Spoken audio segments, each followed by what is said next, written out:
Imagine a situation where a multinational company operates in a several multi-countries and pays very low tax in one jurisdiction.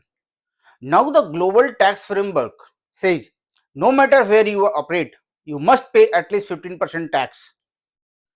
But here is the important question: how should companies show this new tax rule in their financial statement? To address this, the government of India has amended Accounting Standard 22. Hello everyone, my name is Praveen Sinha and welcomes you in my YouTube channel. In this video, let us understand this important update issued by the Ministry of Corporate Affairs. Recently, the MCA issued the Companies Accounting Standard Amendment Rules 2026. These rules modify Accounting Standard 22, which deals with accounting for taxes on income.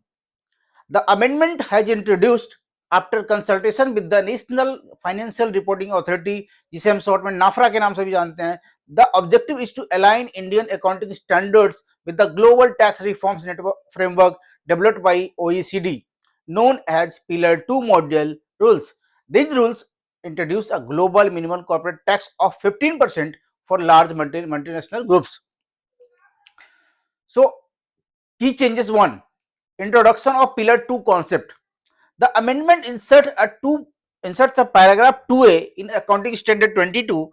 This paragraph states that accounting standard will apply to tax laws introduced to implement the OECD Pillar 2 model rules. But there is a very important exception.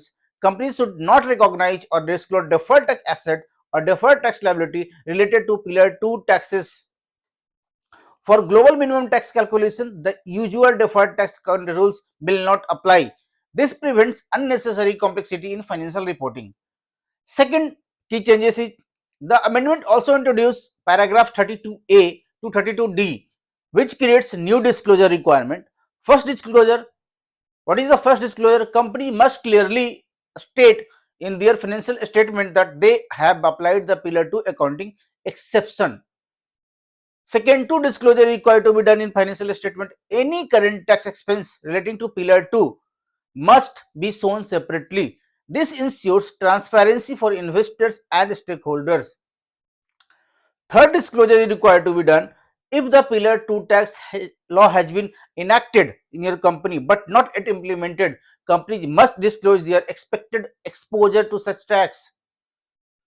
Fourth disclosure to the financial statement is companies must provide qualitative and quantitative information such as: number 1, how the global minimum tax may affect the company; number 2, which in countries the company may face additional tax; number 3, the proportion of profit that may be subject to Pillar 2 tax; number 4, the possible changes in the effective tax rate. These disclosures will help users of financial statements understand the future tax impact. There is also a news for small and medium companies. The amendment clearly provides that small and medium companies are not required to provide detailed disclosure relating to Pillar 2 tax exposure. This will ensure that the compliance burden is limited only to the large multinational groups, not on the small and middle companies.